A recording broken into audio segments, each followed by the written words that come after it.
시편의 말씀은 1절에서 밝힌 대로 환난 날에 드린 간구의 시입니다.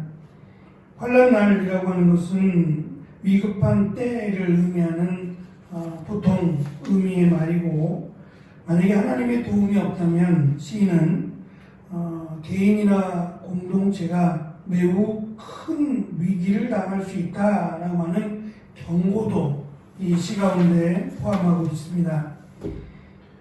1절부터 5절의 말씀을 보면 이 간구하는 내용이 등장하는데요. 이것이 좀 특별한 이유는 고통당하고 있는 그 당사자가 간구하는 게 아니라 이름이 없는 어떤 이들이라고 할 수 있는 우리로 설명되는 우리가 왕을 위해서 하나님께 기도하는 그런 중보적인 형식의 간구로 이루어져 있기 때문입니다. 1절부터 4절까지는 두 개씩 그 지시하는 동사 또는 간구하는 형태의 동사들이 등장을 합니다. 1절을 보시면 응답하시고 또 보호하시고 라고 우리 성경은 1절에 높이 드시고 라고 번역이 되어 있는데요. 원래 의미는 높이 드시고가 아니고 보호하시고 라고 하는 의미입니다. 응답하시고 보호하시고 2절은 도와주시고 붙드시고 3절은 기억하시고 받아주시고 4절은 소원대로 허락하시고 이루어주시고 라고 하는 의도적으로 이렇게 다양한 표현들을 사용해서 하나님은 우리 기도를 들으신다. 그것이 어떠한 상황이든지 간에 또 그 하나님께 간구하는 소리가 크든지 작든지 간에 하나님은 우리의 기도를 들으시고 그 들으심에 대한 응답이 분명히 있다라고 하는 것을 이 우리라고 하는 이들이 하나님을 신뢰하면서 왕을 위해서 하나님이 도와주실 것을 기도합니다.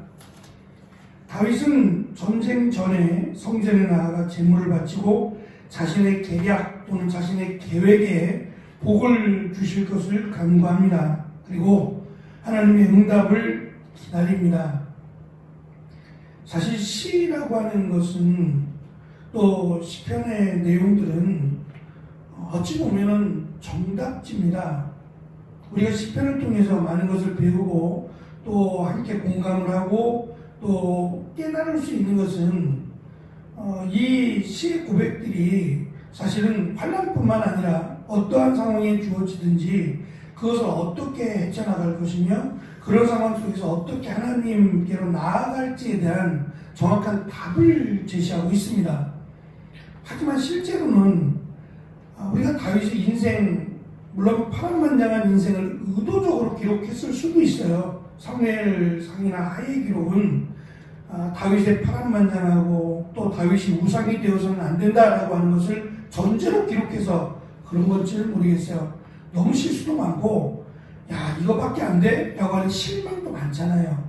근데 그것은 다윗이 이 시에서 고백하고 있는 이런 어떤 신앙의 정답보다는 인간적인 다윗, 우리와 똑같은 그런 연약한 다윗을 의도적으로 드러냈을 수도 있습니다. 하지만 쉽지 않다는 거죠. 이게 시편 20편에 있는 하나님 응답하소서라고 하는 것은 사실 전제가 응답하소서라고 하는 것은 응답하실 것을, 다시 말하면 내가 간구하고 소망하는 위기 가운데서 하나님이 나를 구원해 주실 것을 믿음을 전제로 하잖아요. 응답하시지 않을 하나님에 대해서 무슨 기도를 하겠냔 말이에요. 기도 안 하죠. 응답하시지 않는다, 살아계시지 않는다라고 하면 그냥 형식적으로 어떤 표현만 할 뿐이지 하나님 응답하실 것을 믿고 기도하지는 않습니다.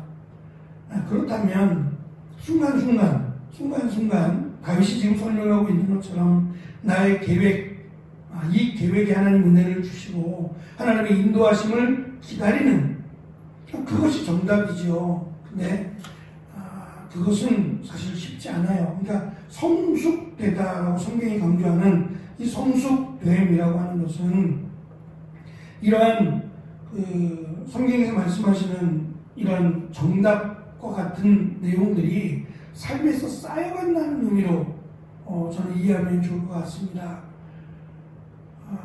그러니까 성경에서 말씀하시는 대로 그렇게 살아간다는 것은 갑자기 이루어지는 건 아닌 것 같습니다. 믿음이라는 것은 우리가 생각하지 않는 하나님의 은혜이기 때문에 갑자기 믿음이 생길 수도 있어요. 하지만 그 믿음이라는 것 하나만으로 신앙생활을 잘한다고 볼 수는 없는 것 같아요. 믿음이 갑자기 생길 수는 있지만 이 믿음이 나의 삶과 일치가 되거나 같이 이루어진다는 것은 꽤 시간이 걸리는 것 같습니다. 다듬어지고 바울 같은 경우 또 베드로 같은 경우 그 사람에게 맞게끔 다듬어지잖아요. 고집이 세고 자기의 생각이 강한 사람들은 그에 맞게끔 또 하나님이 인도하시지 않겠어요? 또 온순하고 그런 사람들은 또 그런 사람들에게 맞게끔 하나님이 그들을 인도하시잖아요. 그러니까 하나님이 나를 인도하신다, 내가 하나님의 말씀에 맞춰 산다는 것은 꽤 많은 시간이 필요하리라고 생각합니다.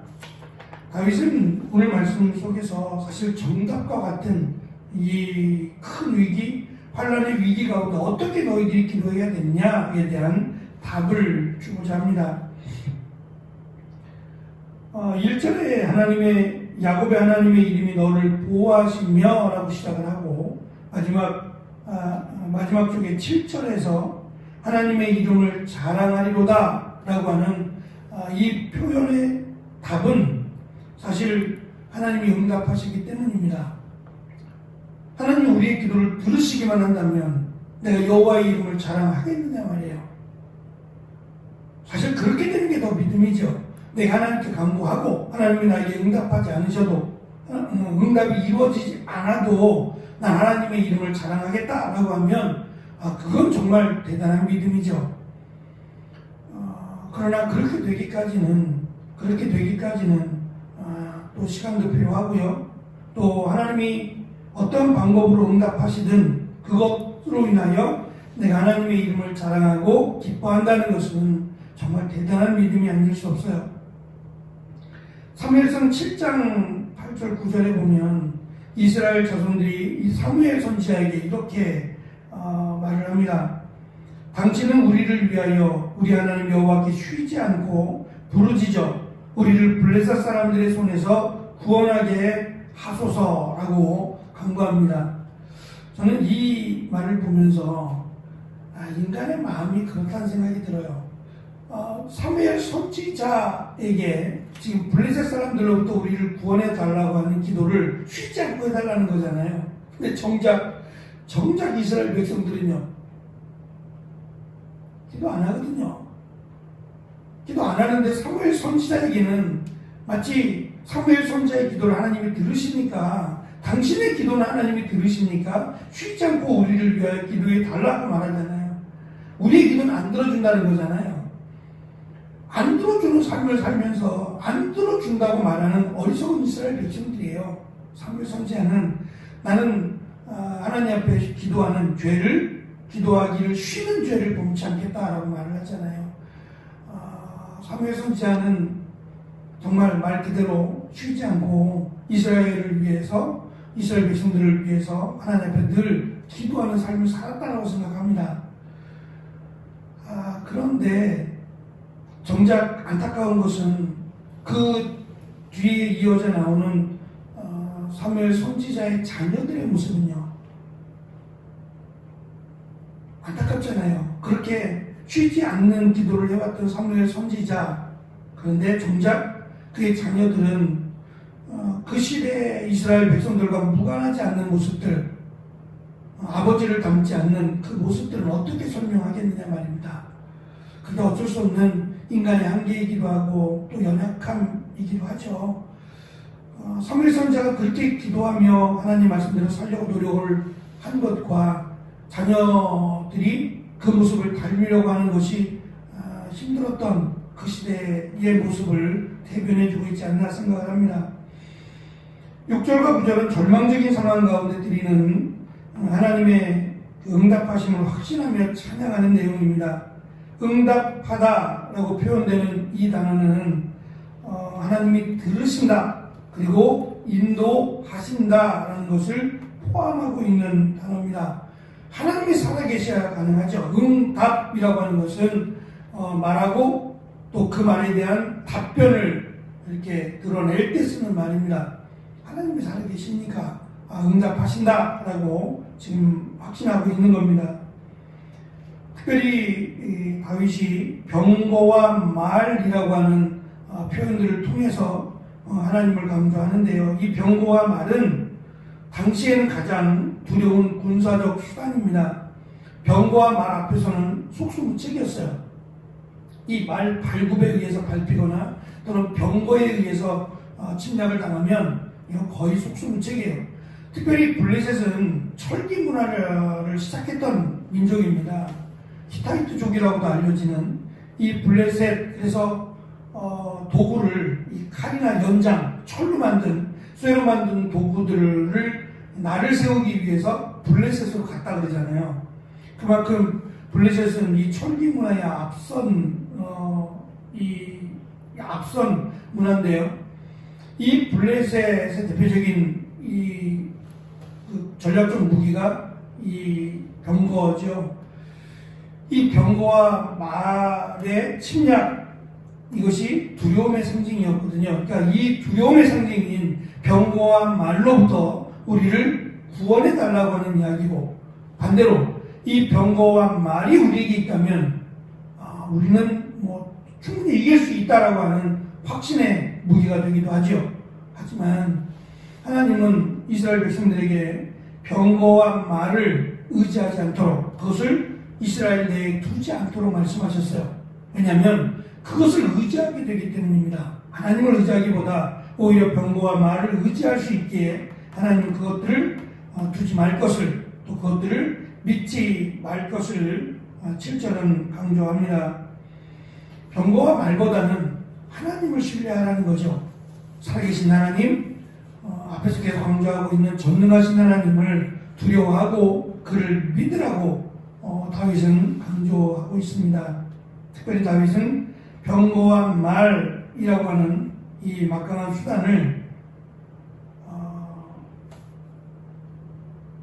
우리 성경에는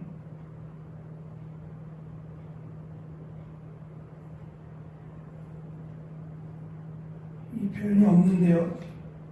8절에 보시면 굽어 엎드러지고 라고 번역했는데요. 이 굽어라고 하는 단어가 비틀거리며 라는 뜻입니다. 아마 옛날 표현이 그랬던 것 같아요. 굽어라고 표현했는데 개역개정은 이 부분을 비틀거리며 라고 번역을 했어요.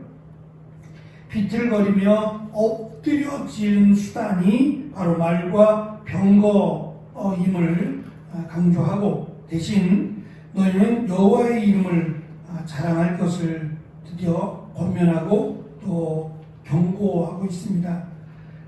힘이 되신 여호와라고 하는 것은 막연한 이야기가 아닙니다. 그러니까 우리가 대표적으로 표현할 수 있는 힘이 되신 여호와라고 하는 것은 하나님이 우리를 기도하지 않아도 도우실 수 있지만 하나님의 우리의 기도를 들으시고 우리를 인도하시는 그것을 표현할 때 힘이 되시는 여호와라고도 할 수 있을 것인데, 다윗은 오늘 20편의 말씀 속에서 응답하시는 하나님, 그 하나님을 자랑할 것을 다윗 스스로가 그리고 이 시를 읽는 자들에게 권면해 주고 있습니다. 우리의 인생을 표현할 때 하나님이 나의 기도를 들으셨고 하나님이 나를 인도하셨다라고 하는 응답하시는 하나님을 우리가 고백할 수 있고 자랑할 수 있는 귀한 은혜의 삶이 되기를 간절히 축원합니다. 기도하겠습니다.